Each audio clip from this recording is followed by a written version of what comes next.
이동형 뉴스 정면 승부. 이동형의 뉴스 정면 승부.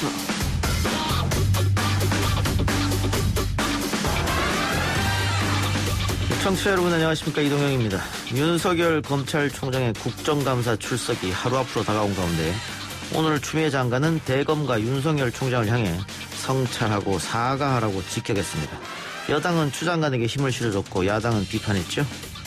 검찰이 검사 비위와 야당 정치인 로비 의혹을 알고도 제대로 수사하지 않았다고 폭로했습니다. 이제라도 철저한 수사가 이루어져야 합니다. 검찰총장과 법무장관의 사이라 항상 수수정 정도의 논쟁이 벌어지고 있는 것 같습니다. 수사에 대한 객관성을 국민이 믿을 수 있겠습니다.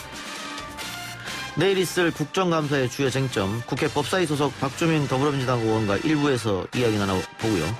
이에 앞서 변상욱의 눈 시간에서는 라임 옵티머스 사건에 묻혀 우리가 놓친 중요한 이슈들은 무엇인지 변상욱 앵커의 시선으로 짚어보겠습니다. 사망 사례로 신고된 건수는 10월 20일까지는 4건이 보고가 되어 조사가 진행 중이며 10월 21일 오늘 추가로 5건이 추가로 신고돼서 총 9건에 대한 사망 보고가 조사가 진행 중에 있습니다. 독감 백신을 접종받은 후 사망하는 사례가 잇따르자 오늘 정은경 질병관리청장이 직접 독감 백신 사망 관련 브리핑을 열고 입장을 밝혔습니다. 이 소식과 함께 오늘 있었던 주요 뉴스들을 2부 기자 언박싱 시간에서 정리해보겠습니다. 최근 연이어 발생하고 있는 택배 노동자들의 과로사 문제가 단적인 사례일 것입니다. 더는 안타까운 일이 발생하지 않도록 일시적인 지원을 넘어서서 지속 가능한 대책을 마련해 주기 바랍니다. 잇따라 발생하고 있는 택배 노동자들의 과로사 문제와 관련해 문재인 대통령이 대책 마련을 서두르라고 지시했습니다. 국회 차원의 움직임도 시작됐죠.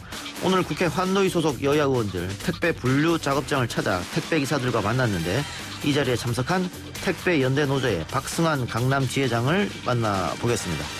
그리고 7시 정각에 이어지는 3부에서는 한 주간 스포츠 소식들에 대해 알아보는 시간이죠.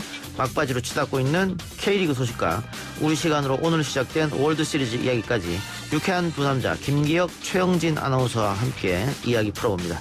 10월 21일 수요일 이동희 뉴스 정면 승부 시작합니다.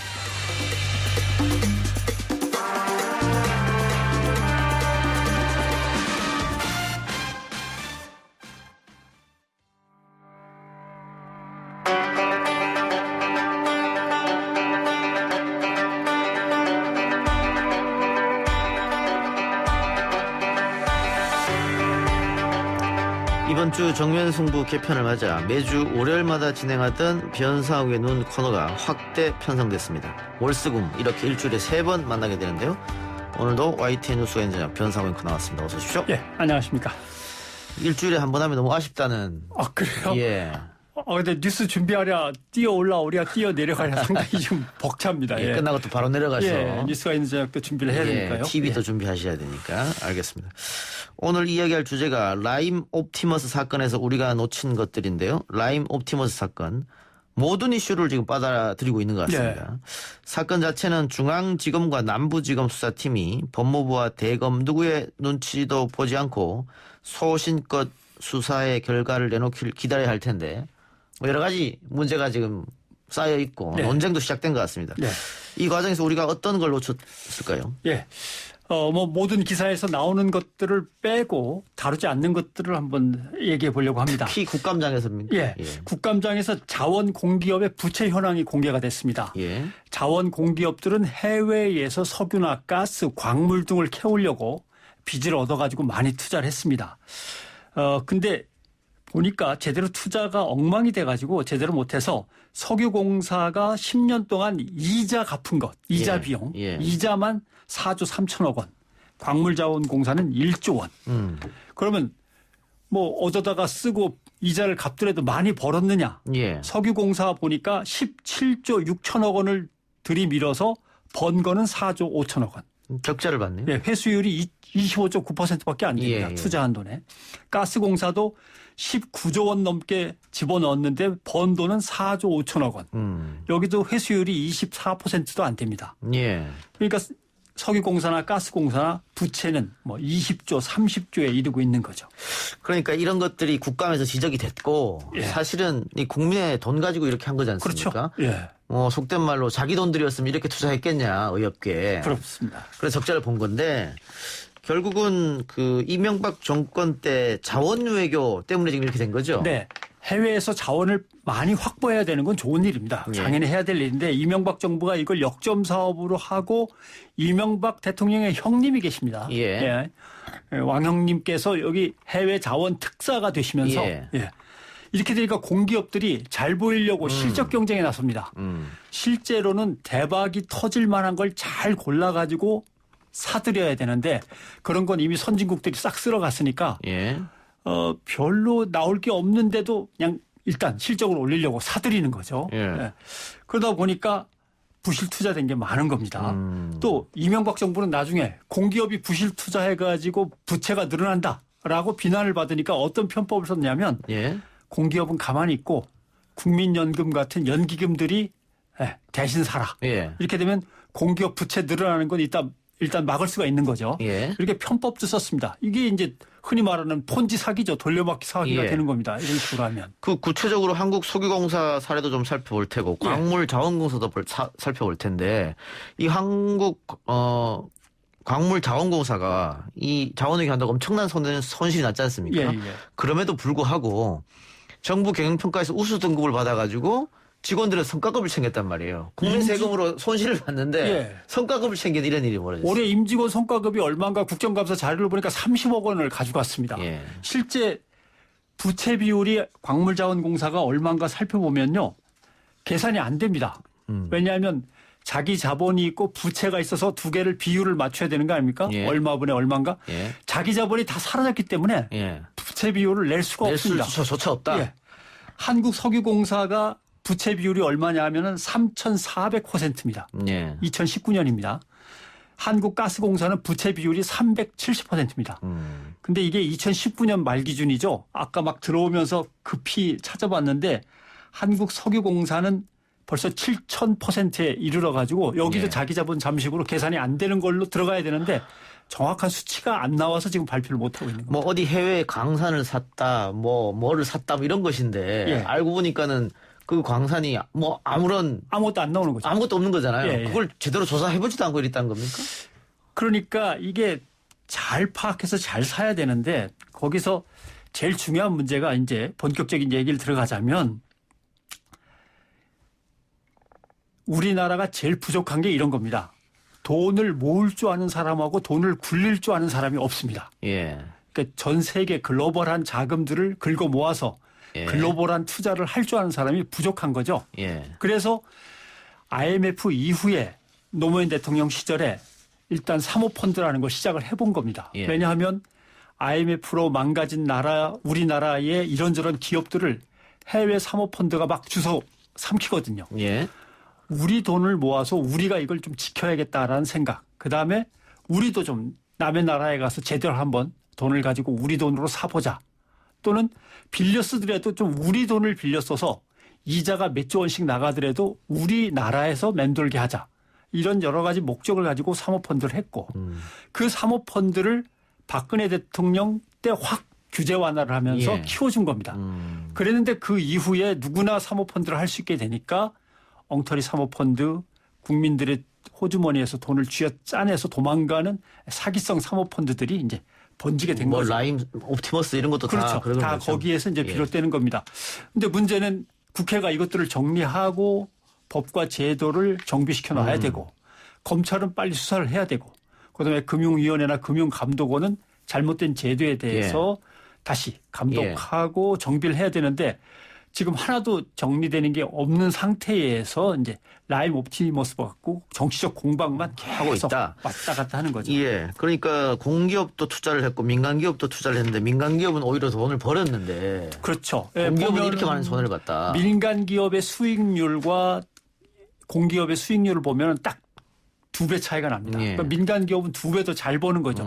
그만큼 공기업들이 정치적으로 대충 떼워 넘기고 국정감사만 무사히 넘기면 된다고 생각하면서 제대로 투자를 안 한 거죠. 뭐 민간 기업에서는 어쨌든 이득을 내야지만 자신이 승진할 수도 그렇죠. 있고 뭐 그렇지만 그런 것도 공기업은 대통령이 지시한 사항이니까 어떻게든 한번 빨리 우리가 맞춰서 대통령의 눈에 들어보자 뭐 이런 거였네요. 자기 임기 때만 칭찬받으면 되는 거거든요. 그래서 다음 자기 자리 잘 가면 되는 거고 이런 문제들이 있고. 그래서 아까 얘기한 대로 보너스 받고. 그다음에 이제 실력자의 형님 또 뭐 측근들한테 잘 보이면 되는 거고. 그래서 한 가지 이제 문제가 되는 것은 여기서 이제 우리가 잘 봐야 되는데 K방역과 이건 또 무슨 관계가 있나. K방역이 성공하면서 우리 채권금리가 한국의 채권금리가 어디까지 가 있냐면 1.198% 또는 유로 채권 같은 경우는 마이너스 0.059%까지 가십니다. 이건 무슨 뜻이냐면 우리가 100만 원 빌려달라고 그러면 유로로 110만 원 빌려주고 갚는 건 100만 원 갚게 됩니다. 이렇게 되면은 지금 말씀드린 가스공사나 석유공사의 채권 금리는 얼마냐면 연리 3%에서 6.5%까지 갑니다.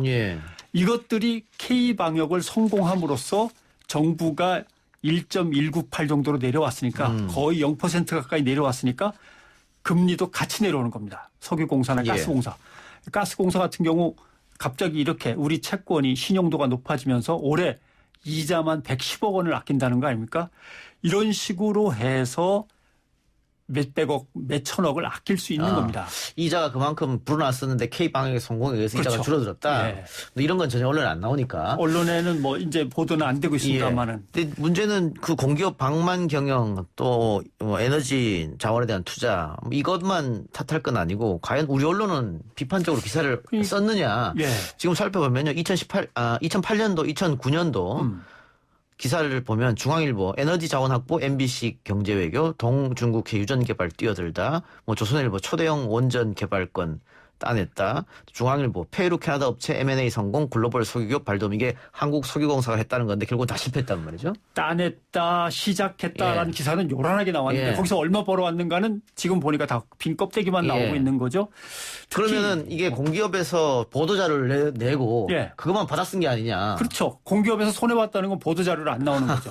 지금 아까 말씀드린 대로 석유공사 같은 경우 지난해 말로 부채 비율이 3천 몇백서 나왔는데 지금은 7천에 이르렀는데 보도자료가 안 나오지 않습니까? 불리한 건 안 내거든요. 그럼 언론에 안 나오죠. 그러나 언론은 중요한 기능이 전체성입니다. 나무를 보여주는 게 아니라 전체 숲을 보여주고 계절이 어떻게 변하는가까지도 보여줘야 되는 게 언론의 기능이거든요. 사실 이걸 하나의 기사에서 쓰기는 어려우니까 이런 걸 논설위원들이 담당을 해야 되는 거죠.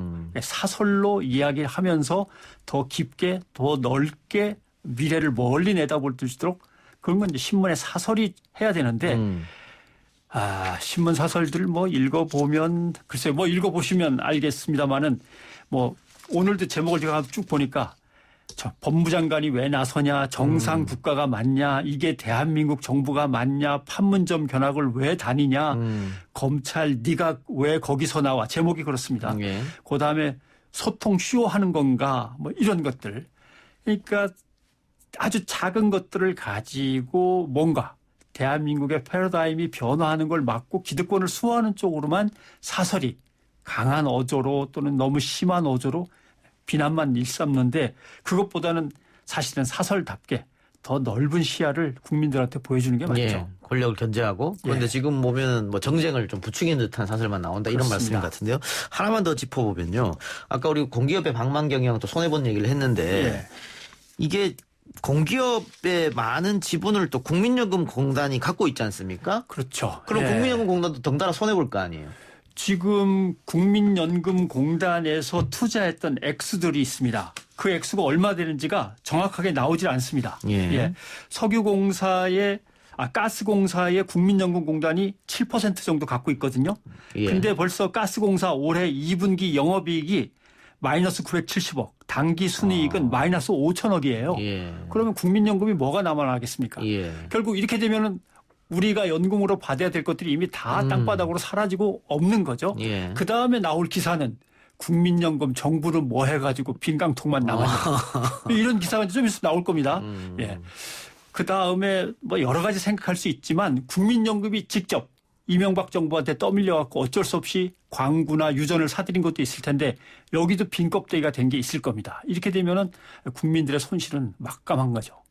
알겠습니다. 오늘 변상호 앵커 이야기는 여기까지 듣겠습니다. 1971님께서 문자로 변상호 앵커님의 사이다 같은 평론 너무 좋습니다. 올수금 최고예요. 이 작가님도 매일 출연해서 평론해주세요. YTN의 기한 인재 많아 좋습니다. 행복합니다. 고맙습니다. 1971님. 네, 오늘 말씀 고맙습니다. 네, 고맙습니다.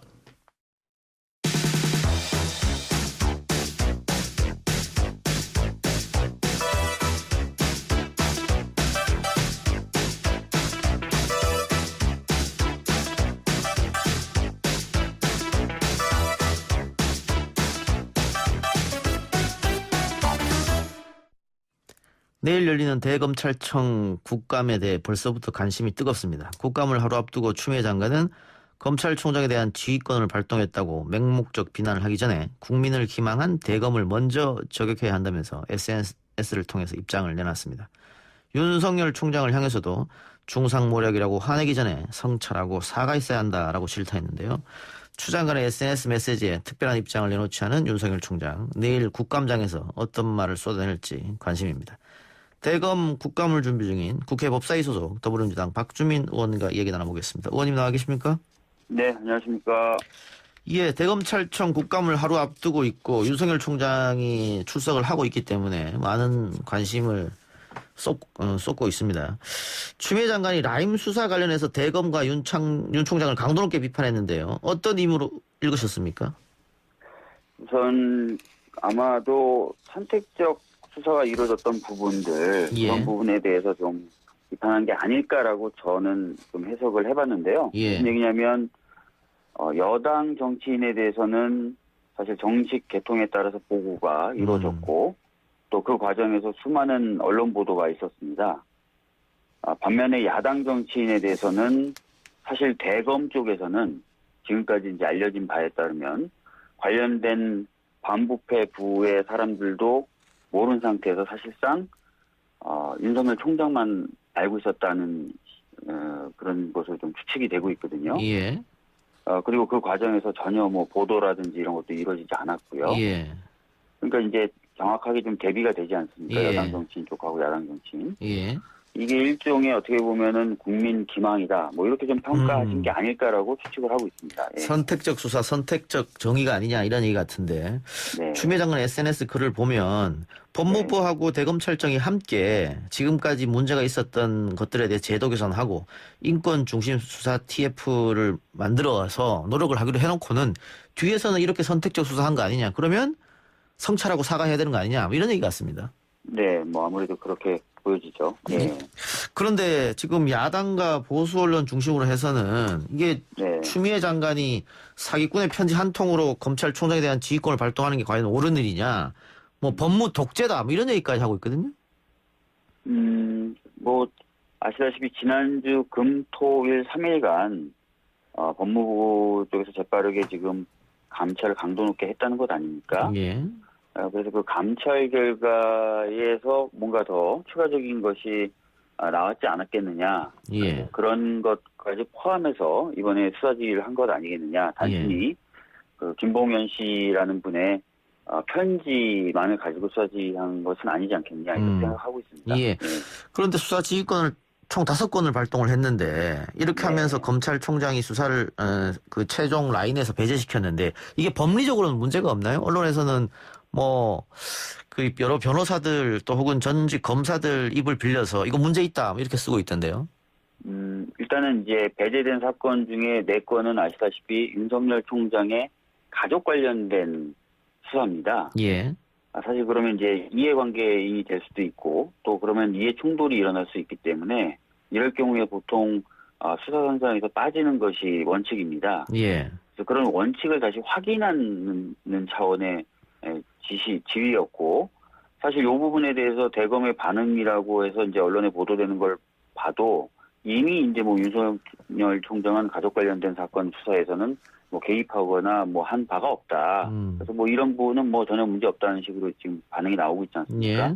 그래서 그런 거는 제가 보기에 문제가 없을 것 같고요. 예. 라임 관련돼서는 제가 지금 아까 말씀드렸던 것처럼 선택적 수사라든지 보고 체계에서의 어떤 문제라든지 이런 부분이 거론이 되고 있고 그 부분에 이제 윤석열 총장도 적절한 태도를 못 보여준 것이 아니냐라는 의혹들이 제기되고 있기 때문에 이 부분에서 역시 마찬가지로 이제 수사 지휘선상에 있지 말아라라고 한 것이기 때문에 법리상으로 봤을 때는 뭐 당측을 이 역시도 확인한 것에 지나지 않는다. 저는 이렇게 보고 있습니다. 예. 그 남부지검장이 야당 의원의 그 의혹에 대해서는 중간 보고 체계를 뛰어넘고 검찰총장한테 직보를 했고, 그리고 검사 비위 의혹에 대해서는 지금 남부지검장도 몰랐다. 윤석열 총장도 몰랐다는 거거든요. 그러면 검사 비위 문제는 일부러 숨겼느냐 이런 문제가 있겠고, 두 번째는 아까 제가 말씀드렸던 보고 체계를 뛰어넘어 직보하는 것. 이거는 문제 없습니까? 그러니까 대검에서 갖고 있는 여러 가지 이제 수사에 관련된 지침이나 규칙들이 있습니다. 예. 뭐 그래서 그런 보고 규칙들에 따르면은 원래대로라면 대검의 이제 반부패 부장이라든지 예. 반부패 부장 밑에 있는 수사 지휘과장 등에게 보고가 돼야 되고 예. 그런 개통을 밟지 않는다 하더라도 적어도 정보가 공유돼야 되는 게 맞습니다. 그게 사무 규칙이다 이 말씀이네요. 맞습니다. 예. 특히 반부패 부장은 전국의 이제 반부패 사건을 균형 잡히게 그리고 또 제대로 수사될 수 있도록 지휘를 할 수 있는 그런 역할과 책임이 있는 지휘이기 때문에 이쪽 부분을 빼고 아까 말씀드렸던 것대로 총장만이 알고 있었다. 예. 이렇게 된다고 하면 이게 적절한 어떤 수사 지휘가 가능했겠느냐라는 의구심을 가지게 되는 것이죠. 네. 검사 비위 문제는 어떻습니까? 이거는 아무도 몰랐다고 하는데. 검사 비위 문제는 조금 더 살펴봐야 될 것 같습니다. 왜냐하면은 보고가 아까 말씀드렸던 대 반부패 부장을 건너뛰고 이루어졌을 수도 있고요. 예. 그 부분은 이제 사실관계 확인해야 될 것 같고요. 예. 아니면 지금 윤석열 총장이 주장하는 대로 보고가 전혀 안 됐을 수도 있습니다. 왜냐하면은 수사팀에 있는 검사가 접대를 받았다는 거잖아요. 예. 그렇다면은 접대받은 본인이 그런 내용들을 지휘 라인에 따라 보고 안 했을 가능성이 있죠. 예. 그렇기 때문에 두 가지 가능성을 다 열어놓고 좀 확인을 해봐야 될 필요가 있는 부분이라고 생각합니다. 예. 법무부 장관의 지휘권을 발동했기 때문에 그 수사가 다시 이루어지겠습니다만은 그 기존에 있던 라임팀은 빼고 아마 새롭게 구성을 해서 수사할 것 같습니다. 그런데 어쨌든 검사가 검사의 비위를 수사해야 되는 것이고 또 검사가 조직의 최고 수장의 가족의 비위를 수사해야 되는데 이걸 과연 국민들이 신뢰할 수 있겠느냐? 어떤 결과가 나왔을 때 이런 의문점도 제기할 수 있을 것 같아요. 뭐 그래서 이번에 이제 그 지시를 하면서 이제 윤석열 총장이 좀 뒤에 물러서도록 만든 것 아니겠습니까? 예. 그래서 일단 총장의 영향력으로부터는 독립해서 수사할 수 있는 토대는 만들어진 것 같습니다. 예. 가족 관련된 사건에 대해서는. 예. 근데 이제 검사의 비위 부분 관련돼서는 이제 아무리 조금 독립된 또 그리고 다른 검사들이 투입됐다 하더라도 불안한 부분은 있는 건 사실입니다. 예. 그런데 이제 법무부가 감찰을 통해서 이제 확보하고 있을 것이라고 생각되는 여러 정보들이 있기 때문에 예. 검사들이 무작정 자기 식구를 봐준다든지 예. 이런 것들은 좀 방어막이 쳐지지 않을까 이렇게 보고 있습니다. 근데 지금까지 검사 비위에 관련해서 같은 네. 동료인 검사가 수사해서 뭐 기소를 하지 않는 방법으로 빼준다거나 이런 일이 많았기 때문에 처벌을 받지 않는 경우가 예. 그래서 제가 한번 여쭤봤거든요. 그럼 네. 결국은 앞으로도 계속 이런 좀 의구심을 가지면서 수사를 맡겨야 되느냐. 그러면 공수처 처치가 필요한 거 아니냐 이런 주장도 있어서. 맞습니다. 그러니까 이런 문제가 생길 때마다 과거에는 사실은 이제 검사가 검사를 수사하는 걸 믿지 못했기 때문에 보통 특검을 이야기했었습니다. 예. 근데 그럴 때마다 그러면 이제 특검을 발동할 거냐, 특검법을 만들고 이렇게 할 거냐, 아니면 지금 현재 있는 상설특검법에 따른 절차를 진행해서 매번 특검을 발동시킬 거냐 이런 얘기들을 해야 되는데 예. 사실 그런 게 굉장히 비효율적이기도 하고요. 예. 불필요하게 사안을 정치 쟁점화시키는 경향이 있었습니다. 예. 그렇기 때문에 이왕 통과된 이 공수처법 그리고 출범 준비를 실무적으로 다 마쳤다는 거 아닙니까? 장소도 확보했고 일할 수 있는 사람들도 다 확보한 상태라는 이 공수처를 좀 더 빨리 좀 출범을 시켜서 예.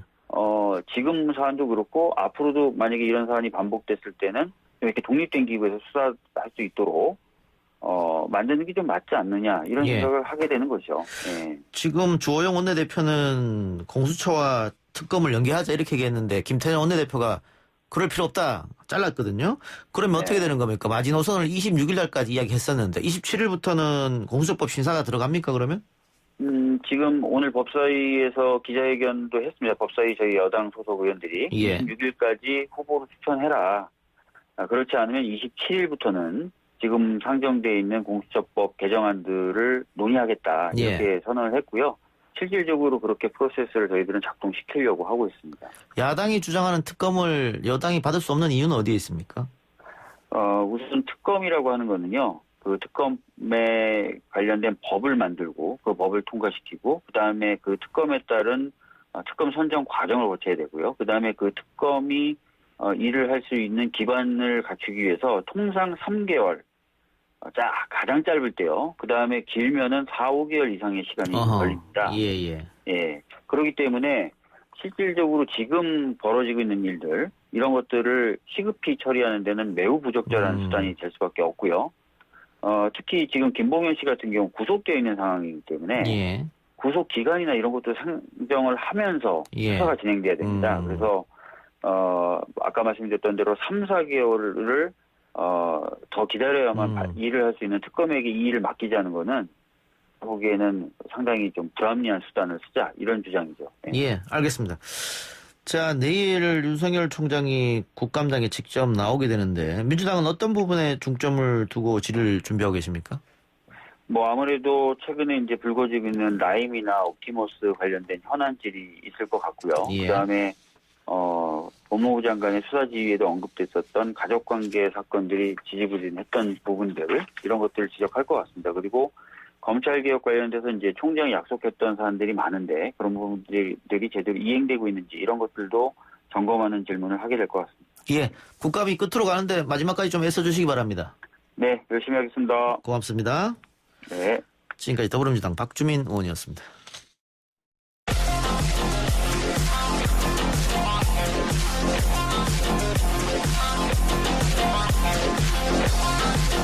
오늘 나온 뉴스들을 언박싱 해드립니다. 기자 언박싱. 오늘은 아주경제 김태현 기자 나왔습니다. 어서 오십시오. 안녕하십니까. 김태현입니다. 코로나19부터 짚읍시다. 네. 중앙방역대책본부는 오늘 0시 기준으로 국내 발생 신규 확진자는 57명이 확인됐고 해외 유입 사례는 34명이 확인됐다고 밝혔습니다. 국내 발생 환자를 지역별로 보면 경기가 21명으로 가장 많았고 서울 13명, 인천 6명 등이었습니다. 부산에서도 10명, 대전 4명, 경북 2명, 울산 1명 등이 나왔고요. 해외 유입 환자는 외국인이 25명, 내국인이 9명입니다. 환자 34명 가운데 검역 단계에서 확인된 환자가 22명, 그리고 입국한 뒤 지역사회에서 격리 중에 확인된 환자가 12명입니다. 엿새째 두 자릿수다. 반가운 이야기인데 오늘 학원 내 집단 감염이 우려된다면서요. 학원 강사가 또 확진이 됐고 그 확진된 채로 애들을 가르쳤고 네. 걱정이 됩니다. 또 내일 숫자가 또 어떻게 될지. 그렇습니다. 백신을 무료 접종한 뒤 사망하는 사례가 발생했는데 정은경 질병관리청장이 직접 브리핑했네요. 네, 현재까지 이제 사망한 사람은 9명입니다. 정경 질병관리청장은 오늘 브리핑에서 현재까지 사망 사례가 총 9건 보고돼 그중 8건에 대해 역학조사와 사인을 밝히기 위한 부검 등이 진행 중이다. 또 같은 날짜에 같은 의료기관에서 동일 백신의 제조번호로 접종받은 접종자에 대해 이상 반응 발생 여부를 모니터링하는 중이라고 말했습니다. 다만 백신 접종과 사망 간의 직접적인 연관성은 아직까지는 확인되지 않았다고 설명했습니다. 예, 정경 청장 말처럼 이 백신 접종과 사망 간의 직접적인 연관성은 확인되지 않았고 부검 결과가 그렇다는 거잖아요. 네, 그렇습니다. 그리고 많은 국민들이 우려하는 게 백신이 상온에 노출되어 있는 사건이 있은 후로 이런 일이 벌어져서 그래서 걱정하는데 전문가들 이야기는 백신이 상온에 노출됐다고 해서 사망하는 건 전혀 말이 안 맞는다. 상온에 노출되면 효과가 없을 뿐이지 사망하고는 연관성이 없다고 얘기했는데 왜 그러면 갑자기 최근에 이런 일이 없었는데 올해만 이렇게 사망사고 일어나는지 이 부분도 한번 좀 조사할 필요가 있을 것 같네요. 네, 향후에 조금 조사가 더 진행이 되면은 질병관리청에서도 또 발표를 하지 않을까 생각이 듭니다. 알겠습니다. 아까 더불어민주당 박주민 의원과도 전화 인터뷰했습니다만 윤석열 총장이 내일 국감에 나오죠. 네, 그렇습니다. 나오는데 추미애 법무부 장관이 라임 사태 검찰 수사를 언급하면서 대검이 국민을 기망했다 이렇게 이야기했습니다. 일단 그 내용 알려주시고요. 네. 윤석열 총장 입장은 안 나왔으니까 혹시 내일 나올까요? 내일 나오긴 나올 것 같은데요. 일단은 그 추미애 장관이 페이스북에 올린 글을 먼저 읽어보면 검찰개혁에 단 한 번이라도 진심이었으면 하고 바랬지만 그런 기대와 믿음이 무너져 참으로 실망이 크다. 김봉현이 구속된 4월 23일 이후 석 달 사이 무려 66회나 불러 여권 정치인에 대해 캐묻고 회유하는 조사를 반복했다고 한다. 하지만 야권 정치인과 검사들에 대한 향응 제공 진술은 지검장의 대면 보고에 그쳤고 법무부와 대검 반부패 수사부에서 보고조차 이루어지지 않았다. 부당한 수사 관행을 근절하겠다고 한순간에도 수용자를 이용해 열심히 범죄 정보를 수집하고 있었던 것이라면서 콩으로 매주를 쓴다고 해도 고지들을 국민이 없을 지경에 이르렀다. 야당과 언론을 향해서도 사기꾼의 편지 한 통으로 장관이 검찰총장에 대한 지휘권을 발동했다고 맹목적 비난을 하기 전에 국민을 기망한 대검을 먼저 저격해야 한다고 얘기를 했는데요. 예.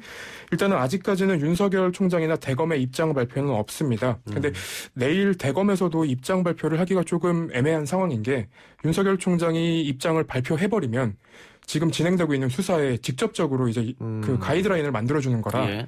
지난해 조국 전 장관 같은 경우에는 자택 압수수색할 때 그 수사 검사한테 부인이 많이 아프니 조금 감안해달라라고 얘기했다가 엄청난 후폭풍이 있었잖아요. 예. 그것과 그 동일선상에 놓고 비교를 해본다면 사실 내일 윤석열 총장이 입장을 발표하는 거는 오히려 예. 부적절해 보입니다. 예. 근데 뭐 국감장에서 야당 의원이나 여당 의원들이 추미애 장관이 이렇게 얘기했는데 당신 생각은 어떠냐 물어볼 수 있잖아요. 그럼 답을 해야 되는 거고. 그러니까 수사가 진행 중인 상황이기 때문에 제가 언급하는 건 부적절한 것 같습니다. 이 정도로 그치지 않을까. 예. 네. 알겠습니다. 아주경제가 단독 보도한 게 있네요. 술접대 검사 3명이 사실상 윤석열 라인이었다. 네. 일단은 특정된 3인은 각각 이제 A 부장검사, B 부부장검사, C 부부장검사입니다. 일단 아직 수사 중이기 때문에 실명을 거론하지 않고 이제 A, B, C로 지칭을 하는데요. 자, 그러면 네. 이 3명의 검사, 현직 검사하고 네. 특수통에 있다가 나간 변호사 네. 하고 김봉현 회장하고 이렇게 5명이 술 마셨다는 겁니까? 그 부분은 아직까지는 이제 확인이 안 됐습니다. 변호사는 확인됐잖아요. 네, 그렇습니다. 김봉현 씨가 있었는지 안 있었는지는 조금 더 확인이 필요하고. 네. 예. 일단은 이제 앞서 김봉현 전 회장이 언론에 보낸 투서에는 2019년 7월쯤 검찰 출신 정관 변호사 이모 씨와 함께 검사 3명에게 청담동 소재 룸살롱에서 1,000만 원 상당의 술접대를 했다는 내용이었고요. 예. 그리고 회식 참석 당시 추후 라임 수사팀을 만들 경우 합류할 검사들이라. 그리고 실제로 검사 한 명이 라임 수사팀에 합류했다고 주장을 했습니다. 예. 여기 내용을 보면 이제 법무부가 김 전 회장을 상대로 사흘간 감찰 조사를 벌였습니다. 접대 의혹을 받는 검사를 특정하고 이제 서울 남부지방검찰청에 수사를 의뢰를 했는데요. 저희가 취재를 한 것을 좀 종합을 해보면 이번에 이제 검사 3명은 특정된 검찰 3명은 2016년에 만들어진 부패범죄 특별수사단에서 근무한 경력이 있습니다. 예. 이 부패범죄 특별수사단에는 당시에 김기동 당시 대전고등검찰청 차장, 그리고 주영환 부산고등검찰청 부장, 그리고 이제 지금 저희한테도 많이 알려져 있는 한동훈 당시 공정거래조사부장도 이제 포함이 됐습니다. 예. 이 이후에 주 부장검사는 대검찰청 대변인, 한 부장검사는 중앙지검 3차장이 됐습니다. 예.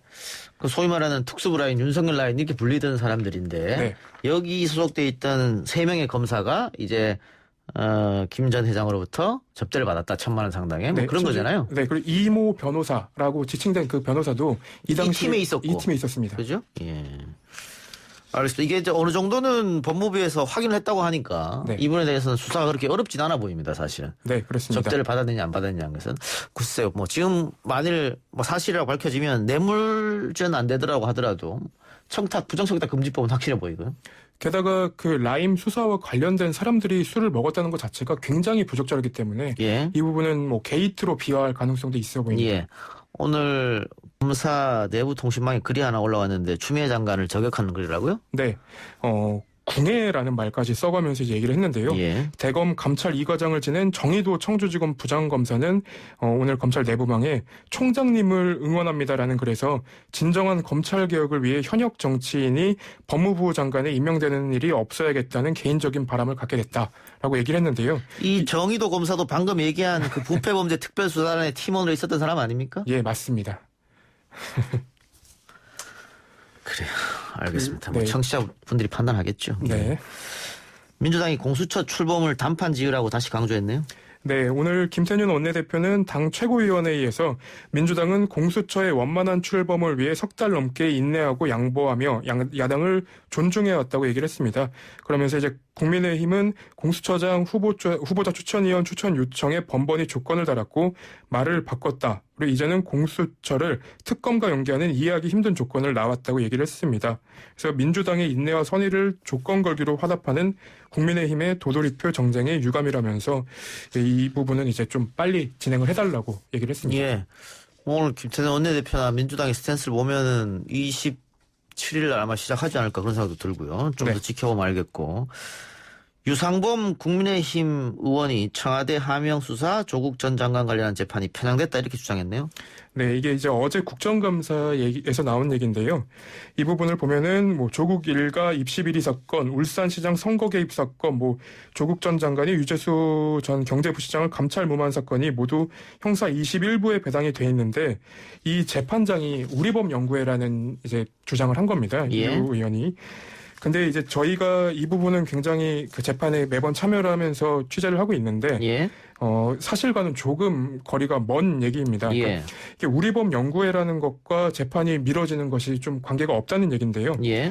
재판부가 그 재판을 계속 연기하고 있는 게 아니라 검찰이 사건의 진행을 굉장히 지연시키고 있었습니다. 뭐 열람 등사도 잘 안 해주고 있었고요. 그리고 추가로 하명 수사의 경우에는 공범에 대한 보강 수사를 해야 된다면서 재판을 미뤄달라고 얘기도 했었습니다.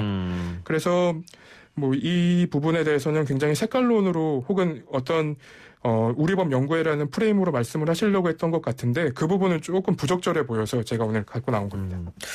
유상범 의원이 그 여권 관계자들이 옵티머스에 연루됐다면서 명단을 오픈했는데 뭐 김진표 의원도 있고 김영호 의원도 있고 박수현 전 청와대 박수현 전 비서도 있고 이게 다 동명이인으로 드러났죠? 그렇습니다. 박수현 비서가 대변인이었죠. 그 당시 그분 같은 박수현 그 명단에 나온 박수현 씨는 여자분이에요, 심지어. 김진표 같은 경우에는 70년생이라고 하는데. 그렇습니다. 김진표 의원이 나이가 70대가. 그렇죠. 23살, 4살 정도 차이가 납니다. 예. 아니, 그런데 김진표 의원실에서 유상범 의원실 쪽으로 동명이인이라고 발표 전에 얘기를 했음에도 불구하고 오픈해서.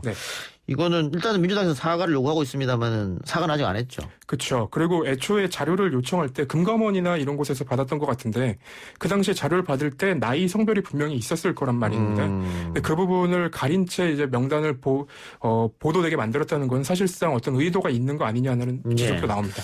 그래서 민주당은 윤리 소집도 지금 이야기하고 있던 것 같은데. 오늘 시민단체도 그 유상범 의원을 고발을 했습니다.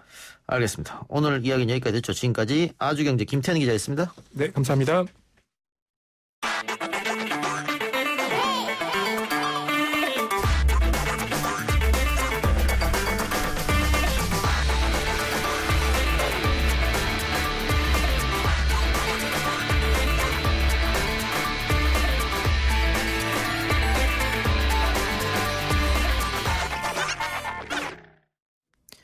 국회 한노위 소속 여야 의원들이 서울 서초구 CJ 대한통운 택배 분류 작업장을 찾았습니다. 최근 택배 노동자들의 이딴 과로사 추정 사망 사고에 대한 원인 규명과 대책 마련을 위한 건데요. 그 자리에 함께했던 박승환 택배연대노조 강남 지회장 연결해서 자세한 이야기 들어보겠습니다. 지회장님. 예, 안녕하세요. 예, 회장님도 택배 일 하실 텐데 얼마나 되셨습니까? 저는 택배는 총 한 5년 됐고요. 지금 강남 논현동에서 한 3년 정도 지금 배송을 하고 있습니다. 논현동이면 물량이 좀 많지 않습니까? 예, 아무래도 서울 시내에서도 도심지다 보니까는 다른 지역에 비해서 좀 많은 편입니다. 하루에 평균 몇 개 정도 배달하십니까? 제가 요새 지금 하루에 평균 한 300개 정도 하고 있습니다. 300개 배달하시면 퇴근하면 몇 시세요? 보통 저는 이제 배송만 하면은 한 6시, 7시 정도에 끝나고요. 분류도 같이 하시잖아요, 근데. 예. 분류는 이제 분류 작업은 오전에 하고 이제 배송 말고 집하라고 물건을 이제 받는 사람이 있으면 보내는 사람도 있잖아요. 그 물건 회수도 저희가 하거든요.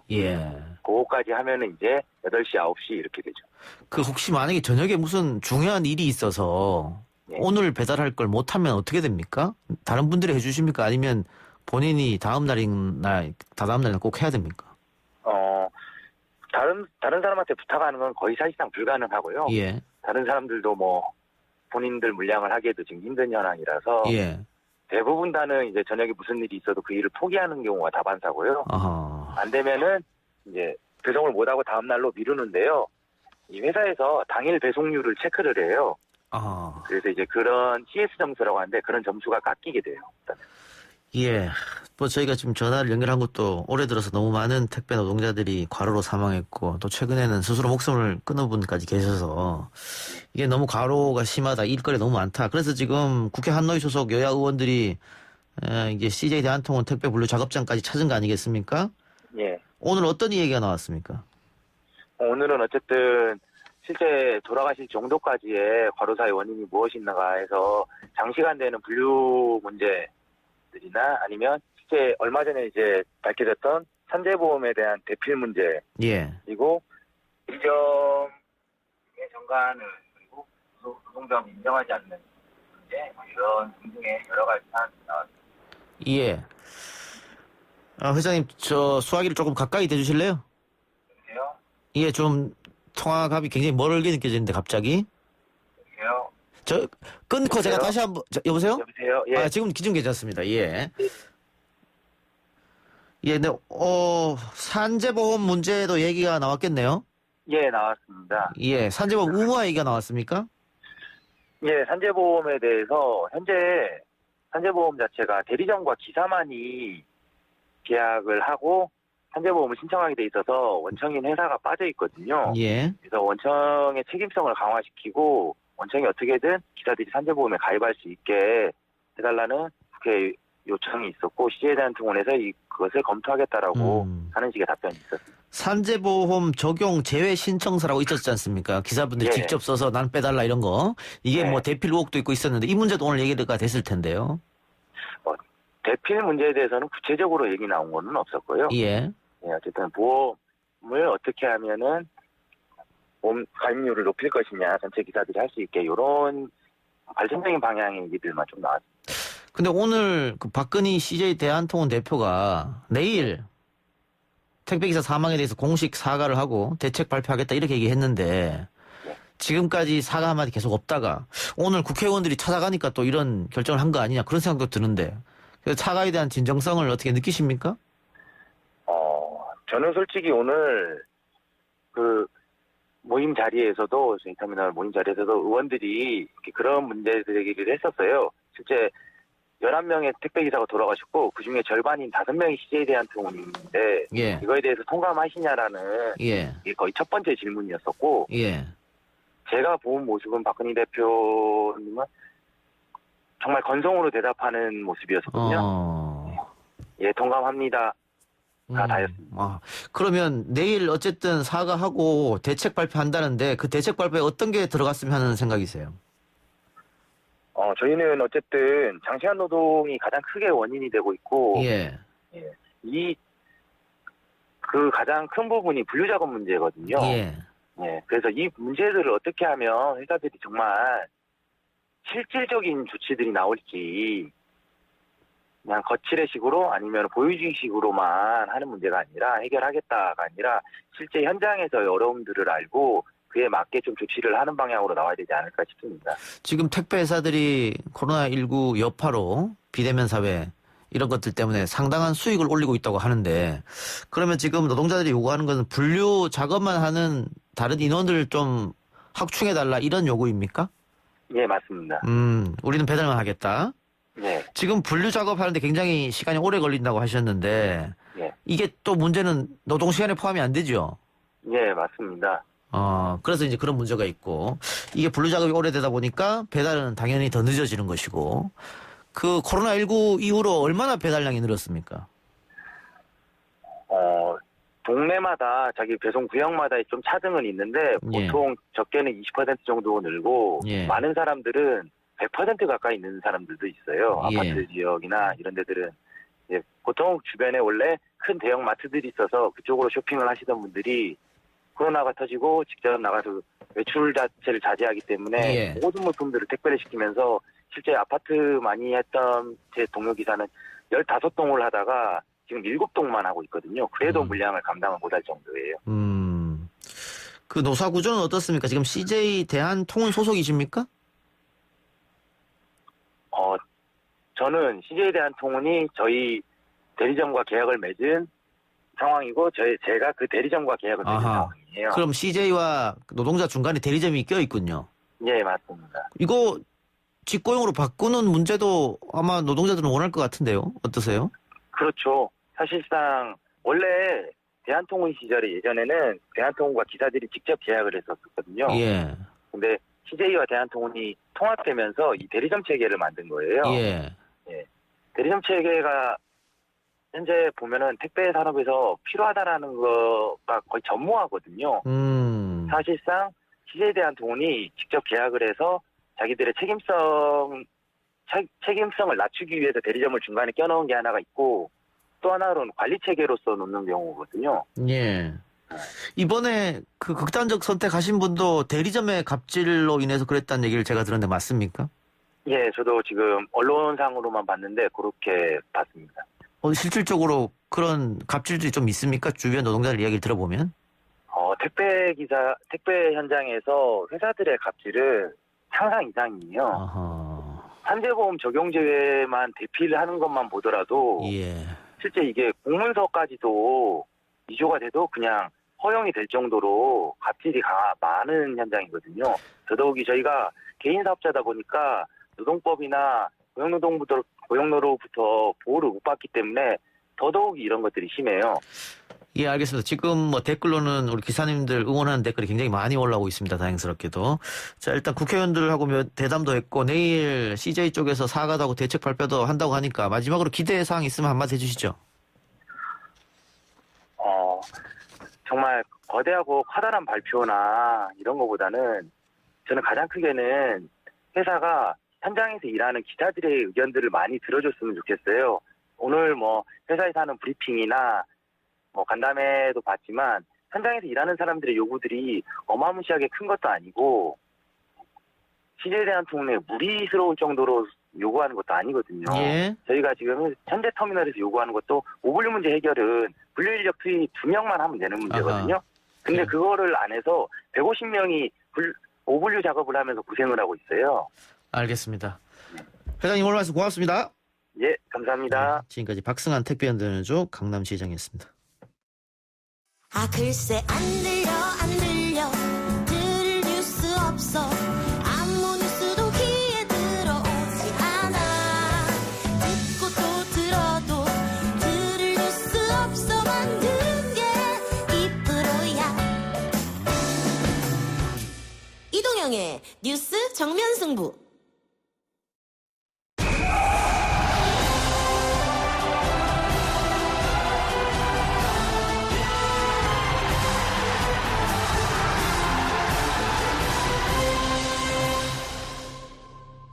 YTN 라디오 이동의 뉴스 정면 승부 3부 시작합니다. 두 아나운서와 함께 한 주간의 스포츠 이슈를 가지고 비전문적으로 털어보는 시간 스포츠 측면 승부 시간입니다. 스포츠 뉴스 진행자이자 종합방송인 김기혁 아나운서 나왔습니다. 어서 오세요. 네, 안녕하십니까. YTN 라디오 자 하세요.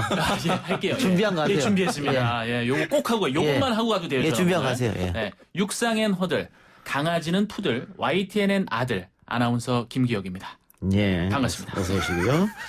YTN 라디오 슬기로운 라디오 생활 진행자 최영진 아나운서 나왔습니다. 어서 오십시오. 예, 회사가 시키면 뭐든 다 했고 다 하고 있는 YTN의 살아있는 머슴 저비용 고효율. 네, 아나운서 최영진입니다. 예. 고효율이 나오려면 슬기로운 라디오 생활이 다음 주에 발표될 청취율 조사 결과에서 많이 나와야 될 텐데. 이번에는 좀 자신이 있어요. 그 반응이 이전과는 좀 달라서 한 0.2% 예상합니다. 혹시 이 프로그램에서 유입된 분들은 안 계십니까? 여기 또 코너를 나오니까. 그 실제로 좀 아침에 들어오시더라고요. 이동형의 뉴스 정면 승부 잘 봤다. 여기가 그 슬기로운 라디오 생활이냐. 그렇게 말만 하시고 바로 나가시더라고요. 그래서 다시 6명으로 유튜브 인구가 한 10명 정도 됐다가 확인만 하고 바로 나가시더라고요. 알겠습니다. 정기적으로 빨아줘야 됩니다. 네, 와가지고 프로그램에서 청취자를 빨아들여야 됩니다. 알겠습니다. 오늘도 댓글 먼저 소개하고 4866님, 오늘도 멋진 김기영님, 오래오래 보아요. 사생팬 요즘 여자 이렇게 보내주셨습니다. 6시 29분에, 7시에 시작합니다. 6시 29분에. 예, 시간을 맞춰 보내주시면 굉장히 좋을 텐데. 항상 그분들은 그냥 저만 생각하시는 거예요. 예. 24시간. 네, 감사합니다. 정말 인기 많더라고요. 예, 1068님께서는 스포츠 측면 승부 시간이 연장되었다면서요. 김기혁 아나운서님, 더 많이 볼 수 있게 돼서 감기에 무량합니다. YTN 사랑합니다. 뾰뾰 이렇게 주셨는데 감사합니다. 측면 승부 시간이 연장됐는데 제가 좀 이해가 안 되는 게 우리 제작진의 결정에 갸우통합니다. 비전문가들하고 뭘 얘기를 더 하라고 시간을 더 늘렸는지 모르겠어요. 본인도 좀 이상하지 않아요? 예. 이렇게 그 댓글 소개하는 걸로 한 20분 가고 5분 정도만 스포츠 얘기해도 되지 않을까 싶은데요. 네. 예, 알겠습니다. 여기 있네요, 아들. 0479님, YTN의 아들이 되고 싶어하는 김기혁 아나운서의 스포츠 측면 승부. 오늘도 재밌는 비전문가 이야기 기대합니다. 이렇게. 사랑합니다. 제 거는 없습니다. 없어요. 예. 예. 그 6명 여기로 좀 투입 안 되나요? 전혀 한 명도 없을 거라고는. 있네요. 예. 유튜브에 있네요. 메이비 제이님께서 최영진 아나운서 나왔다. 이렇게 해주셨습니다. 끝입니다. 끝이. 나왔다가 얼마나 좋은 건데. 기장은 아니세요? 사실 전달만 하시는 것 같은데. 너무 팩트 위주로만 하니까. 예. 나의 하루님께서 최영진 아나운서 화이팅 이렇게 해주셨습니다. 이거는 좀 동정인데요? 슬기로운 라디오 생활 짱 이렇게. 좋네요. 인기보다도 약간 동정 여론이 좀 생기는 것 같습니다. 더 로맨스님께서는 전문가보다 지루하지 않아서 좋아요. 저희의 목적이죠. 목표죠. 재밌게 이렇게. 전문적인 정보는 필요 없습니까? 저희는 만약에 저희가 전문적으로 지식이 쌓인다. 그만둘 겁니다. 전문가들은 또 그만둘 거예요. 다 거절했어요. 그래서 저희가 나온 거 아닙니까? 맞습니다. 그래요. 자, 운동하기 좋은 때인데 두 분은 어떤 운동을 하고 계시나요? 근데 두 분 다 배도 안 나와 있고 이런 거 보니까 운동 좀 하시는 것 같은데? 저는 이제 개인적으로 그 실내 클라이밍을 한 지가 좀 2년이 조금 넘었습니다. 2년 한 4, 5개월 정도 됐는데. 그 악력이 좀 필요한 거 아니에요? 그렇죠. 이제 하다 보면, 운동을 하다 보면 이거 악력이라든지 근력은 쌓이게 되어 있고, 사실 처음에는 그냥 호기심으로 시작했었는데, 너무 재밌어요. 진짜. 중독돼서 하게 됩니다. 그리고 이번 주 주말에는 또 자연 바위를 타러 산에 또 올라갈 좀 위험하지 않나요? 예정입니다. 날씨가 좀 추워서 그렇긴 한데 괜찮아요. 그러니까 이게 스포츠 클라이밍에도 여러 가지가 있습니다. 리드 클라이밍이 이렇게 높게 올라가는 거. 우리가 보통 아는 줄을 걸면서. 볼더링이라는 종목이 있는데 요거는 한 3, 4m 내에 바위라든지 벽을 오르는 거여서 이렇게 자일이 없이도 로프가 없이도 밑에 패드만 깔아놓고 스포츠를 즐길 수가 있습니다. 멋지다. 멋있네요. 감사합니다. 부럽네요. 저도 하고 싶네요. 우리 최 아나운서는 어때요? 안 해요, 운동? 저렇게 이야기를 하고 제 또 멘트를 하려니까 굉장히 부담스러운데. 본인이 하는 운동 얘기하면 되죠. 저는 그냥 각 방송국마다 풋살 팀들이 있더라고요. 풋살? 옆에 이제 JTBC나. 네. 저 지인들이 좀 추천 소개를 해서 한 3군데 팀에 이렇게 껴서. 풋살 팀에? 그것도 멋지네요. 거의 그 축구로는 방송계를 거의 점령하고 있다. 거의 유명해졌습니다. 축구 실력으로는. 실력이 괜찮고. 실력은 일단 체력이 좋으니까. 체격도 좋고 체력도 좋고. 그럼 직업을 풋살 선수로 바꿔보시는 걸. 그건 아닙니까? 저기 슬라생 한 1%까지 만들고 방송 그만두겠어요. 어디서 합니까? 여기 이제 일산이나 고양 쪽에 풋살 팀이 있어서 거기 이제 대관하는 대로 가서 한 2시간 정도 뛰고 옵니다. 제가 알기로 그 농구 선수 출신이지 않으십니까? 맞아요. 농구. 키가 얼마예요? 제 키가 183입니다. 10cm만 떼서 절 줬으면 좋겠다는 생각이. 앉아서 진행하는 게 다행이죠. 하시긴 하시는데 저는 청취율이 더 부러워요. 어떻게 바꾸실래요? 제가 한 10cm 드릴 테니까 한 0.3%만 주시는 걸로. 줄 수 없어요. 이렇게 키 포기하고 그러면은 요거 안 주시는 겁니까? 이거는 먹고 살게 해주잖아요. 그러네요. 키는 별로 절 먹고 살게 해주지 않아요. 청취율은 먹고 살게 해주기 때문에. 맞네요. 줄수 없어요. 현답이었습니다. 자, 오늘 먼저 할 얘기는 K리그 이야기입니다. K리그에 이제 거의 끝맺음 한 시간이죠? 이제 2경기밖에 안 남았어요. 2경기. 2경기. 저희가 비전문적인 이야기를 이제 남은 시간 할 텐데 오늘 한 가지만 좀 듣고 가셨으면 좋겠어요. 이 K리그 이제 관전 포인트 단 2가지 남아 있습니다. 우승 경쟁과 강등 경쟁인데 울산 전북이 같은 승점으로 득실차로 인해서 각각 1, 2위를 기록했습니다. 예. 울산이 1위고 2위가 전북인데 울산이 내내 앞서갔어요. 올 한 해를 그냥 앞서가다가 포항을 만나서 4대 0으로 지면서 전북과 승점 동률이 됐습니다. 두 팀이 54점. 예, 이번 주 일요일에 만나요. 예. 두 경기 남겨두고 예. 사실상의 결승전이고요. 이제 강등 경쟁도 치열한데 맨 꼴찌가 강등이 되는 이번 시즌 생존한 인천이 또 기적을 보여줄 것인가 귀추가 주목이 됩니다. 인천이 12위로 지금 최하위 꼴찌고요. 그 위는 신인 감독 김남일이 이끄는 성남입니다. 승점 차이 단 1점입니다. 두 경기가 그러면은 이게 울산과 전북의 맞대결. 이게 이번 주말에 이제 있는 거죠. 일요일에 있습니다. 예. 그래서 그 경기를 이기는 팀이 우승할 확률이 높아지는 거죠. 예. 사실상 우승입니다. 예. 그리고 나머지 한 경기는 뭡니까? 나머지 한 경기는 27라운드 이제 마지막 경기가 남아 예. 있는데 각자 다른 팀을 상대를 하는데 이긴다고 보고 두 팀의 경쟁으로 승점이 똑같으면 어떻게 돼요? 승점이 똑같으면 이제 골득실로 따지는데 골득실로? 예, 골득실에서 울산이 앞서 있습니다. 예, 울산이 51득점이고 지금 현재 전북이 43득점이어서 골득실로 만약에 따진다고 하면 울산이 우승할 확률이 높죠. 골득실 차가 지금 플러스 7 정도 울산이 앞서고 있으니까 많이 나기 때문에 많이 나네요. 사실 울산은 비교도 우승할 가능성이 있는데 지난 시즌 마지막 경기에서 또 울산이 포항에 잡히면서 전북이 역전 우승을 했거든요. 올해도 비슷한 양상으로 가고 있습니다. 울산 팬들로서는 두근두근 하겠네요. 예. 또 그런 일이 벌어지면 어떡할까요? 이렇게. 그러니까요. 강등권 경쟁은 어떻게 보세요? 강등권 경쟁은 지금 부산이랑 또 성남, 인천이 최하위에서 다투고 있습니다. 부산이 승점이 25점, 그리고 성남이 22점, 인천이 21점인데요. 근데 이제 그 부산이 가장 앞서 있는 건 맞습니다. 예. 그런데 불안한 건 부산이다라고 볼 수가 있는데 왜냐하면은 부산이 인천 지금 하위인 인천과 그렇네요. 24일에 대결을 하고요. 맞아요. 그리고 31일 마지막 라운드에서는 최하위에서 한 단계 앞서 있는 성남과 경기를 합니다.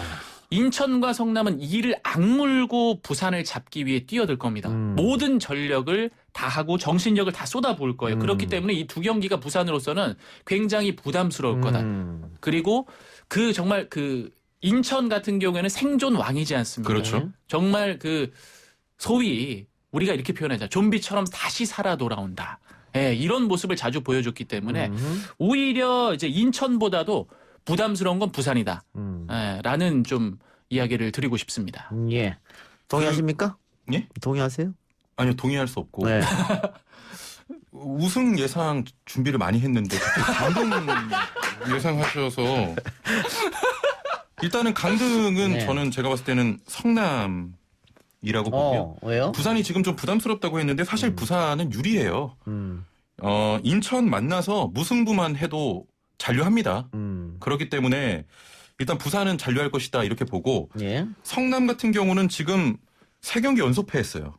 경기력 좋지 않고 인천은 잔류왕이라고 하셨는데 그 DNA가 있습니다. 네. 그래서 결국에는 성남이 강등하지 않을까 이런 예상이고 우승 예상해도 되나요? 제발 해주세요. 하세요. 네. 예, 제발 하게 해주세요. 제가 올 여름부터 울산이 많이 앞서갔을 때부터 아이러브 풋볼이라는 프로그램 통해서 어차피 우승은 전북이 할 것이다. 예. 그때 많은 분들이 좀 비웃었어요. 그랬어요? 예. 근데 결국 이렇게 왔습니다. 고기도 먹어본 자가 먹고 정면 승부처럼 청취율 1위도 해본 방송에서만 할 수 있잖아요. 그렇죠. 슬라생 절대 안 되거든요. 이걸 준비했었는데 재미가 재미가 별로 없네요. 죄송합니다. 일단은 전북이 가지고 있는 DNA가 또다시 발동할 것이고 두 가지 이유가 있습니다. 전북이 우승할 것이라는 예상에. 울산이 포항에 4대 0으로 진 것도 진 건데 수비의 핵 불투이스와 백업 중앙 공격수 비온 존슨이 퇴장을 당해서 전북전에 못 나와요. 2명이. 첫 번째 이유고. 두 번째는 올 시즌 2번 만나서 전북이 다 이겼습니다. 상대 전적에서도 2번이 앞서 있기 때문에 이번에도 전북이 이기지 않을까. 그래서 우승하지 않을까. 준비한 건 여기까지입니다. 네. 첨언을 첨언하세요. 예, 일단 포항 스틸러스와 울산이 지난 주말에 맞대결을 했을 때 참패를 당했잖아요. 그리고 그때 약간 그 김도훈 감독님의 멘탈이 흔들리는 모습을 인터뷰에서 볼 수 있었습니다. 그 인터뷰에서 막 이야기를 하다가 이번 포항전은 승부처가 아니었다라는 말을 했어요. 근데 굉장히 중요한 경기였거든요. 네, 사실은. 무조건 잡아야 네네. 잡아놓고 가야 그 다음에 전북과의 경기를 좀 편하게 갈 수 있었던 거였어요. 그런데 인터뷰에서 어떻게 보면 이제 팬들의 입장에서는 약간 실언을 하게 된 거죠. 그러면서 이거 팀의 분위기까지 흔들리는 거 아니냐라는 좀 두려움이 앞서 있는 상황이고요. 그리고 아까 말씀하셨던 수비 전력 누수 있었고 하지만 제가 봤을 때는 선수들의 면면이 좀 좋습니다. 예. 주니오 선수가 득점 25득점 1위입니다. 그렇죠? 네. 가장 잘하는 공격수가 있어요. 주니오 선수. 그리고 이청용. 뭐 말해봐야 뭐. 이청용 선수 그날 게임에 나올 수 있을지 모르겠다는 얘기가 많던데요? 나와야죠. 진짜 무조건 나옵니까? 네, 나와야 됩니다. 이기려면은 지금 뭐 한치 앞을 할 수가 없는데. 네. 도저히 못 듣겠네요. 네, 나와야 됩니다. 무조건 이청용 선수 나와주시고요. 그리고 조현우 선수가 또 골대를 막고 있지 않습니까? 거미손으로 다 막습니다. 예, 울산의 가능성은 여전히 불씨가 전북보다는 크다. 그래도 울산이 큰 경기에 약합니다. 그 징크스 이번에도 계속됩니다. 게다가 분위기는 전북 같아요. 왜냐하면 5점 차까지 벌어졌었던 승점을 어느새 이제 동점을 만들었으니까. 역시 이동영 작가님 잘하시네요. 이렇게 해야 1등하는 거예요. 청취율 1위가 아무나 못합니다. 대단하십니다. 많이 배웁니다. 예. 알겠습니다. 자, 그럼 이제 야구 얘기로 가도 되나요? 예. 야구 준비한 거 다 했습니다. 오늘부터 월드 시리즈가 시작됐는데요. LA 다저스와 템파베이 에이스 1차전 경기 끝났죠? 예, 오늘 오전에 끝이 났습니다. 1차전을 가져간 팀은 LA 다저스였습니다. 1차전 승리팀이 우승 확률이 높잖아요. 예, 그렇죠. 63%의 우승 확률을 가지고 있습니다. 일단은 1차전을 가져간 LA 다저스가 템파베이 에이스보다는 우위를 점했다. 우승 확률이 훨씬 높다라고 이야기를 할 수가 있습니다. 그 누구나 말할 수 있는 얘기 같은데. 예. 그래서 저희를 부른 거잖아요. 전문적인 얘기 조금이라도 좀 들려주시면 지금 들어갑니다. 지금 들어가요. 전문적인 얘기. 죄송합니다. 사실 커쇼 선수가 포스트 시즌에서는 굉장히 부진했었습니다. 그럼요. 류현진 선수와 같이 뛸 때도 커쇼가 사실상 팀의 시즌 중에는 에이스임에도 불구하고 류현진 선수에게 더 믿음이 갔었거든요. 가을만 되면 약해지는 남자. 이상해요. 그러니까 그런 커쇼가 본인의 모습을 되찾았다. LA 다저스 이번 1차전에서 6이닝 2피안타 8탈삼진 1실점으로 굉장히 좋은 모습을 보였습니다. 5회 그리고 공격 또 굉장히 뛰어났는데 다저스의 타자들의 활약을 보면은 잠시만요. 적어놓은 거 좀 이제 볼게요. 천천히 하세요. 예. 그럼 제가 좀 이 타이밍에서 말씀을 중간에 드리면 끼어들어오세요. 하세요. 일단은 뭐 커쇼가 가을에 약했다. 큰 경기 징크스라고 보면 되는데 그게 울산이에요. 그게 울산입니다. 전북이 우승할 겁니다. 그래 찾았어요? 예, 찾았습니다. 하시면 돼요. 다저스의 타자들 일단은 그 내셔널리그 챔피언십 시리즈에서 7차전 7회 역전 홈런을 날렸던 코디 벨린저 선수가 먼저 선제 2점포를 터뜨리게 됩니다. 이게 이번 월드 시리즈 1차전 4회 말에 나왔고요. 그리고 5회 말에는 적시타 3개의 상대방 야수의 실책으로 4득점을 하게 됩니다. 그리고 6회 말 LA 다저스의 이적을 한 신입생이지만 어떻게 보면 사실상 에이스 무키 베츠 선수가 5월 솔로포를 터뜨렸고 맥스먼시 선수가 1타점 2루타를 터뜨리면서 사실상 승기를 가져왔다라고 볼 수 있습니다. 자, 이렇게 돼서 LA 다저스 팬들은 상당히 기대를 하고 있을 텐데 88년에 우승하고 한 번도 못했으니까 이번에 하면 몇 년 만입니까? 32년이요. 엄청나게 기대하고 있을 것 같아요. 다저스 팬들은 드디어 찬스가 왔다. 템파베이는 한 번도 못했어요. 그럼 다저스는 매번 우승 문턱에서 좌절했으니까. 그렇죠. 게다가 돈을 엄청 쓰는 팀이지 않습니까? 돈을 많이 쓰고도 이렇게 결과를 못 내면 안타까우니까. 이름이 이제 다저스니까. 죄송합니다. 다지진 않았는데요. 근데 우리 또 LA 지역에 우리 교민들이 또 많이 사시니까 LA 다저스 많이 응원하지 않을까 싶기도 한데 또 반대로 템파베이는 또 우리 선수가 뛰고 있죠? 최지만 선수가 뛰고 있는데 오늘 선발에서 제외를 했습니다. 왜 제외됐나요? 왜 제외됐나요? 일단 커쇼가 왼손 투수기 때문에 최지만이 상대적으로 왼손 투수에게 굉장히 약하다. 약해요. 지난 아메리칸 리그 챔피언십 시리즈 5경기에서 무려 타율 3할 8푼 5리와 1홈런 1타점을 기록하면서 매우 잘했는데 왼손 투수를 상대로 1할 1푼 8리였습니다. 그래서 선발 제외했고 다음 경기에서도 나올 수 있을지 좀 지켜봐야 될 것 같아요. 예. 그런데 가을에 이렇게 컨디션 좋은 모습을 보여줬으면 한번 믿고 써도 될 것 같기도 한데 말이죠. 그렇죠. 왜냐하면 너무 기세가 좋으니까. 예. 근데 상대적으로 지금 왼손 투수 상대로 1할 때라는 건 그만큼 약하다는 게 또 보였기 때문에 감독에서는 1승 1승이 중요한 상황에서 예. 아무래도 약한 타자를 뺀 결정을 하지 않았을까 이런 생각이 듭니다. 그런데 데이터? 어차피 뭐 이제 8대3으로 졌잖아요. 최지만 선수 나왔으면 이겼습니다. 막 던지는 네, 거죠. 비전문가의 지금까지 너무 논리가 너무 아주 개인적인 의견이고요. 네. 근데 최지만 선수가 뭐 대타 요원으로도 많이 등장했고 시즌 중에는 네. 그래서 최지만 선수의 수비하는 모습을 잘 볼 수 없었는데 이번에 보니까 수비를 아주 잘하더라고요. 사실 시즌 중에는 최지만 선수가 그렇게 뭐 뛰어난 활약을 보이진 못했어요. 예. 근데 포스트 시즌에서 정말 괄목 상대할 만한 모습을 보여줬다라고 볼 수 있는데 체구가 굉장히 크잖아요. 예. 최지만 선수 이제 얼굴은 좀 이렇게 포동포동 귀엽고 체구가 상당히 큰데 유연성이 굉장히 뛰어납니다. 지난 이 아메리칸 리그 챔피언십 시리즈에서 1루수로 출전을 해가지고 슬라이딩 캐치라든지 아니면은 다리를 쭉 찢어가지고 악송구를 잡아내는 포구하는 모습, 호수비를 보여주면서 굉장히 찬사를 자아냈습니다. 미국의 한 스포츠 전문 매체에서는 이렇게 평을 했습니다. 최지만 선수는 전형적인 스타 플레이어가 아니지만 다양한 모습으로 팬들의 사랑을 받고 있다. 특히 그는 올해 포스트 시즌에서 평소 보기 어려운 최고의 기술을 펼쳤다. 바로 이 수비 기술을 이야기를 해준 건데요. 예. 악송구가 굉장히 좀 많이 나왔었어요. 이번 포스트 시즌에서 템파베이 레이스의 야수들이. 근데 그거를 잡아내는 최지만 선수.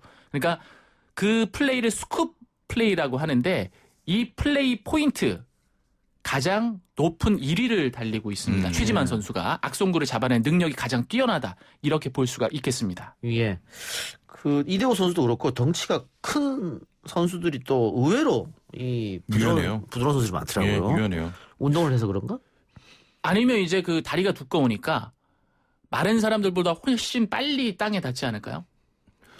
저건 정말 비전문가적인 논리고 왜냐하면 등치가 큰 야구 선수가 좀 유연한 부분이 많은데 아무래도 타격의 어떤 밸런스나 유연함이 상당히 강조되는 스포츠잖아요. 그렇죠. 그렇기 때문에 등치가 있고 무게가 있다 하더라도 그걸 유연함으로 승부를 거는 타나요. 뭐 이범호 선수라든지. 예. 그래서 아마 유연하지 않을까. 이게 더 전문적이지 않겠습니까? 그리고 최지만 선수는 뭐 전문적인 거 하나 더 치고 갈게요. 다리 찢기 훈련을 실제로 좀 해왔다고 합니다. 그래요? 네, 일루수로 이제 출전을 하면서부터인지 아니면 그 전부터인지 모르겠는데 필라테스 같은 것으로 유연성 운동을 해왔다고 해요. 그래서 그게 이제 지금에서의 빛이 나지 않았나 싶습니다. 최지만 선수가 메이저리그 가서 고생을 많이 했습니다. 팀도 여러 팀을 옮겨 다녔거든요. 맞아요. 이번에 좋은 성적을 내서 우승하는데 또 공을 세워서 좀 정착했으면 좋겠다 그런 생각 들고 이게 적응할 만하면 트레이드되고 뭐 그러면 또 본인도 제대로 운동에 집중할 수가 없는 노릇 아니겠어요? 맞아요. 좋은 성적을 내길 바랍니다. 그런데 최지만 선수가 오늘 경기에 못 뛰었기 때문에 월드 시리즈에 최초로 진출하는 한국인 타자 기록은 못 세웠네요. 못 세웠죠. 지금 월드 시리즈에 진출한 우리나라 선수는 4명이었습니다. 최지만 선수까지 총 4명. 뭐 김병현, 박찬호 해서 4명인데 김병현 잘 모르시나 보죠? 아니요. 김병현, 이 정도는 이거 박찬호, 류현진. 류현진이요. 그렇죠. 죄송합니다. 감사합니다. 예. 좀 민망하네요. 한국인 첫 월드 시리즈 진출은 2001년에 이제 김병현. 당시 4, 5차전 2차례 마무리 등판했지만 이제 블론 세이브를 기록하면서 좀 아쉬운 경기를 보였고. 그런데 김병현 선수가 없었으면 월드 시리즈로 가지도 못했습니다. 그럼요. 맞습니다. 조금만 더 잘했으면 하는 좀 아쉬움은 있죠. 2018년 류현진은 4.2이닝 6피안타 1볼넷 4실점으로 패전 투수 됐고요. 그나마 박찬호 선수가 2009년에 데뷔 15년 만에 월드 시리즈에 올라서 중간 개투로 나와 1이닝 무실점을 했던 게 가장 좋은 성적입니다. 또 월드 시리즈 우승 반지는 김병현 선수가 유일하게 가지고 있고. 그렇죠. 예, 맞습니다. 2001년 그리고 2004년 두 차례 우승 반지를 보유하고 있는데 2004년 같은 경우에는 월드 시리즈 등판은 하지는 못했어요. 2001년에 어떤 뭐 아픈 기억 때문인지 뭐 감독의 뭐 기용이 없었고. 알겠습니다. 짧게 그럼 한국 프로야구 짚어보면 5강 싸움은 이제는 끝이 났다. 지난주에 희망을 걸 수도 있겠다. 롯데 이렇게 얘기했었는데 역시 최영진 아나운서 말대로 안 됐네요. 네, 저는 뭐 다 맞춥니다 사실. 네, 전북이 우승합니다. 알겠습니다. 우승팀을 좀 지켜보도록 하고요. 오늘 두 분 말씀 고맙습니다. 수고하셨습니다. 네, 감사합니다.